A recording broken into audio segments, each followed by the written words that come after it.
The old story about climate protection is that it's costly, or it would have been done already. So government needs to make us do something painful to fix it. The new story about climate protection is that it's not costly but profitable. This was a simple sign error because it's cheaper to save fuel than to buy fuel, as is well known to companies that do it all the time. For example, DuPont, STMicroelectronics, many other firms, IBM, are reducing their energy intensity routinely 6% a year by fixing up their plants, and they get their money back in 2 or 3 years. That's called a profit. Now, similarly, the old story about oil is that if we wanted to save very much of it, it would be expensive, or we would have done it already because markets are essentially perfect. If, of course, that were true, there would be no innovation and nobody could make any money. But the new story about oil is the government doesn't have to force us to do painful things to get off oil, not just incrementally but completely. Quite the contrary. The United States, for example, can completely eliminate its use of oil and rejuvenate the economy at the same time, led by business for profit, because it's so much cheaper to save and substitute for the oil than to keep on buying it. This process will also be catalyzed by the military for its own reasons of combat effectiveness and preventing conflict, particularly over oil. This thesis is set out in a book called Winning the Oil Endgame that 4 colleagues and I wrote and have posted for free at oilendgame.com, about 170,000 downloads so far. And it was co-sponsored by the Pentagon. It's independent, it's peer-reviewed, and all of the backup calculations are transparently posted for your perusal.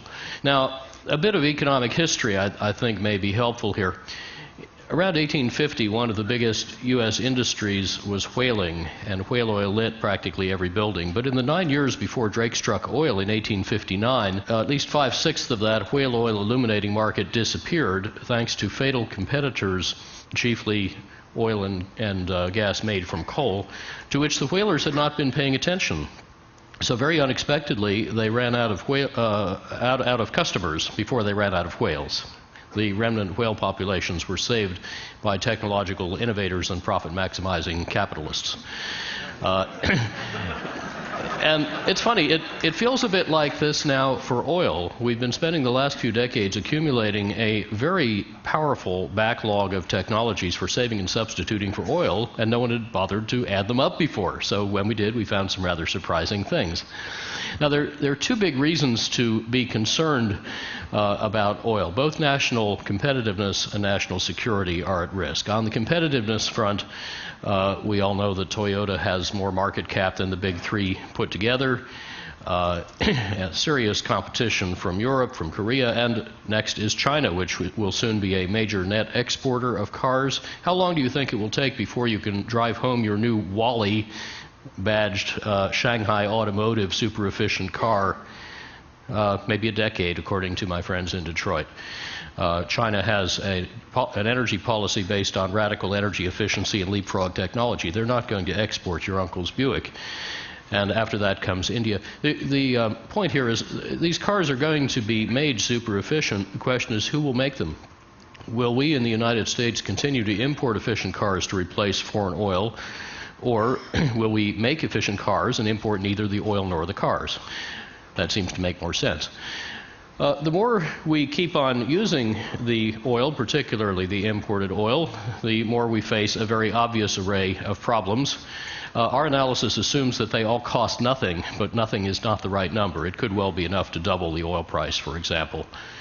And one of the worst of these is what it does to our standing in the world if other countries think that everything we do is about oil. If we have to treat countries that have oil differently than countries that don't have oil. And our military get quite unhappy with having to stand guard on pipelines in Far-Offistan when what they actually signed up for was to protect American citizens. They don't like fighting over oil. They don't like being in the sands. And they don't like where the oil money goes and what sort of instability it creates. Now, in order to avoid these problems, whatever you think they're worth, it's actually not that complicated. We can save half the oil by using it more efficiently at a cost of $12 per saved barrel. And then we can replace the other half with a combination of advanced biofuels and saved natural gas. That costs an average under $18 a barrel. And compared with the official forecast that oil will cost $26 a barrel in 2025, which is half what we've been paying lately, that will save $70 billion a year, starting quite soon. Now, in order to do this, we need to invest about $180 billion, half of it to retool the car, truck, and plane industries, half of it to build the advanced biofuel industry. In the process, we will gain about 1 million good jobs, mainly rural, and protect another 1 million jobs now at risk, mainly in automaking. And we'll also get returns over $150 billion a year. So that's a very handsome return. It's financeable in the private capital market. But if you want it, for the reasons I just mentioned, to happen sooner and with higher confidence, then and also to expand choice and manage risk, then you might like some light-handed public policies that support rather than distorting or opposing the business logic. And these policies work fine without taxes, subsidies, or mandates. They make a little net money for the Treasury. They have a broad trans-ideological appeal, and because we want them actually to happen, we figured out ways to do them that do not require much, if any, federal legislation, and can indeed be done administratively or at a state level. Just to illustrate what to do about the nub of the problem, namely light vehicles, here are 4 ultralight carbon composite concept cars with low drag, and all but the one in the upper left have hybrid drive. You can sort of have it all with these things. For example, this Opel 2-seater goes 155 miles an hour at 94 miles a gallon. This muscle car from Toyota, 408 horsepower in an ultralight, does 0 to 60 in well under 4 seconds and still gets 32 miles a gallon. I'll say more later about this. And in the upper left, a pioneering effort 14 years ago by GM, 84 miles a gallon without even using a hybrid in a 4-seater. Well, saving that fuel, 69% of the fuel in light vehicles costs about 57 cents per saved gallon, but it's even a better deal for heavy trucks where you save a similar amount at 25 cents a gallon with better aerodynamics and tires and engines and so on, and taking out weight so you can put it into payload. So you can double efficiency with a 60% internal rate of return. Then you can go even further, almost tripling efficiency with some operational improvements, double the big haulers' margins, and we intend to use those numbers to create demand pull and flip the market. In the airplane business, it's, again, a similar story where the first 20% fuel saving is free, as Boeing is now demonstrating in its new Dreamliner. But then the next generation of planes saves about half, again, much cheaper than buying the fuel. And if you go over the next 15 years or so to a blended wing body, kind of a flying wing with internal engines, then you get about a factor 3 efficiency improvement at comparable or lower cost. Let me focus a minute on the light vehicles, the cars and light trucks, because we all know the most about those. Probably everybody here drives one. And yet we may not realize that in a standard sedan, of all the fuel energy you feed into the car, 7/8 never gets to the wheels. It's lost first in the engine, idling at 0 miles a gallon, the powertrain, and accessories. So then of the energy that does get to the wheels, only 1/8 of it, half of that goes to heat the tires and road or to heat the air the car pushes aside, and only this little bit, only 6%, actually ends up accelerating the car and then heating the brakes when you stop. In fact, since 95% of the weight you're moving is the car, not the driver, less than 1% of the fuel energy ends up moving the driver. This is not very gratifying after more than a century of devoted engineering effort. Moreover, three-fourths of the fuel use is caused by the weight of the car, and it's obvious from the diagram that every unit of energy you save at the wheels is going to avoid wasting another 7 units of energy getting that energy to the wheel. So there's huge leverage from making the car a lot lighter. And the reason this had not been very seriously examined before was a common assumption in the industry that, well, then it might not be safe if you got whacked by a heavy car, and it would cost a lot more to make, because the only way we know how to make cars much lighter was to use expensive light metals like aluminum and magnesium. But these objections are now vanishing through advances in materials. For example, we use a lot of carbon fiber composites in sporting goods. And it turns out that these are quite remarkable for safety. Here's a handmade McLaren SLR carbon car that got T-boned by a Golf. The Golf was totaled. The McLaren just popped off and scratched a side panel. They'll pop it back on and fix the scratch later. But if this McLaren were to run into a wall at 65 miles an hour, the entire crash energy would be absorbed by a couple of woven carbon fiber composite cones weighing a total of 15 pounds hidden in the front end, because these materials can actually absorb 6 to 12 times as much energy per pound as steel and do so a lot more smoothly. And this means we've just cracked the conundrum of safety and weight. We can make cars bigger, which is protective, but make them light. Whereas if we made them heavy, they'd be both hostile and inefficient. And when you make them light in the right way, that can be simpler and cheaper to make. You can end up saving money and lives and oil all at the same time. I showed here 2 years ago a little bit about a design of your basic uncompromised quintupled efficiency suburban assault vehicle.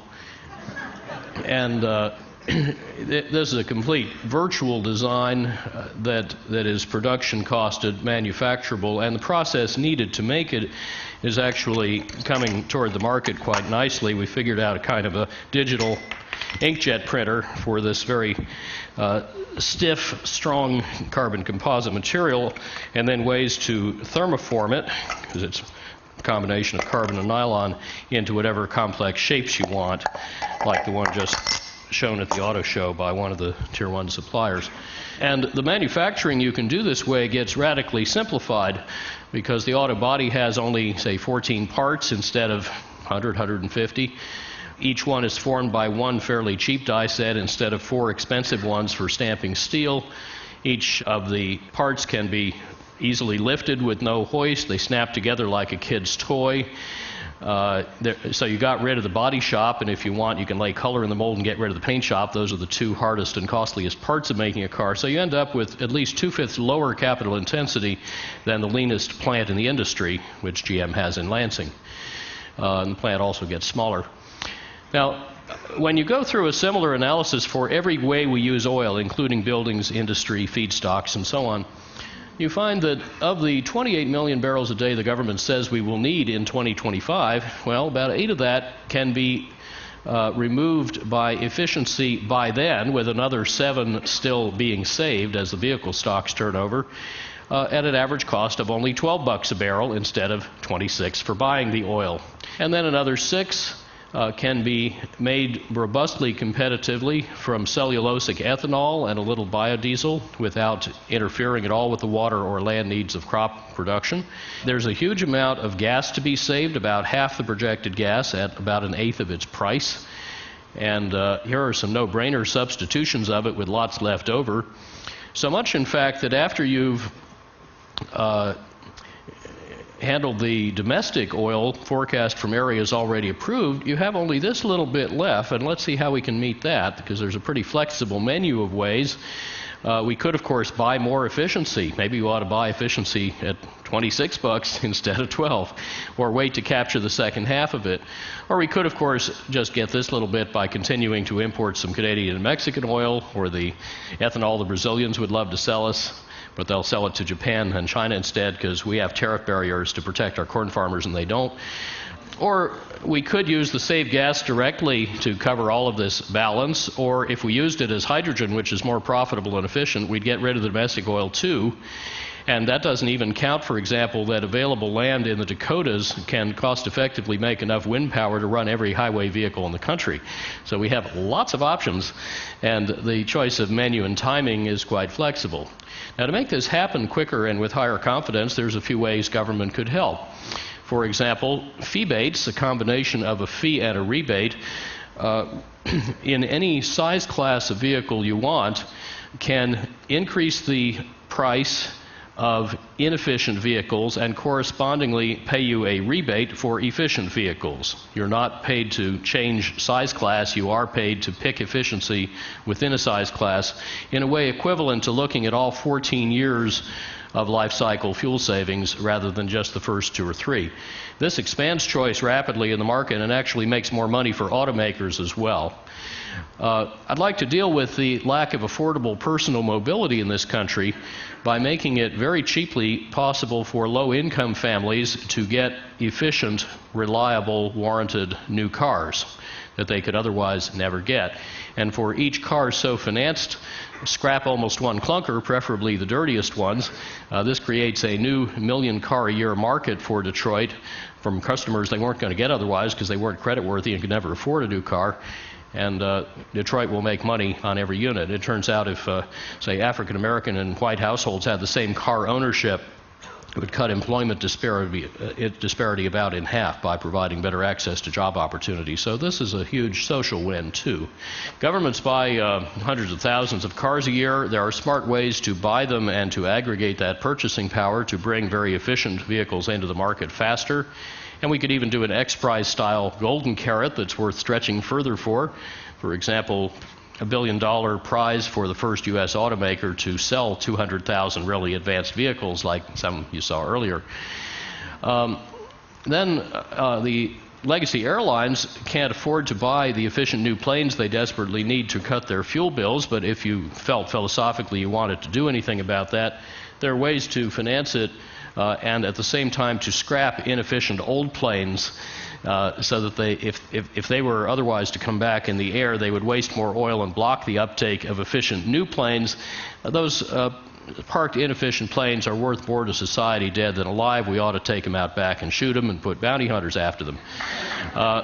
Then there's an important military role that in creating the move to high-volume, low-cost commercial production of these kinds of materials, or for that matter, ultralight steels that are a good backup technology, the military can do the trick it did in turning DARPANet into the Internet. Just turn it over to the private sector and we have an Internet. Same for GPS. Same for the modern semiconductor industry. That is, military science and technology that they need can create the advanced materials industrial cluster that transforms the civilian economy and gets the country off oil, which would be a huge contribution to eliminating conflict over oil and advancing national and global security. Then we need to retool the car industry and do retraining and shift the convergence of the energy and ag value chains to shift faster from hydrocarbons to carbohydrates and get out of our own way in other ways, and make the transition to more efficient vehicles go faster. But here's how the whole thing fits together. Instead of official forecasts of oil use and oil imports going forever up, they can turn down with the $12 a barrel efficiency, down steeply by adding the supply side substitutions at $18, all implemented at slower rates than we've done before when we paid attention. And if we start adding tranches of hydrogen in there, we are rapidly off imports and completely off oil in the 2040s. And the one thing I'd like to point out here is that we've done this before. In this 8-year period, 1977 to 85, when we last paid attention, the economy grew 27%. Oil use fell 17%. Oil imports fell 50%. Oil imports from the Persian Gulf fell 87%, and it would have been gone if we'd kept that up one more year. Well, that was with very old technologies and delivery methods. We could rerun that play a lot better now. And yet what we proved then is the U.S. has more market power than OPEC. Ours is on the demand side. We are the Saudi Arabia of mega barrels. We can use less oil faster than they can conveniently sell less oil. Now, whatever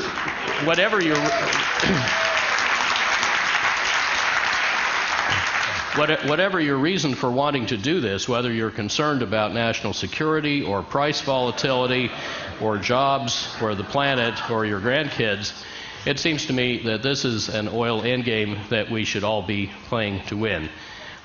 Please download your copy, and thank you very much.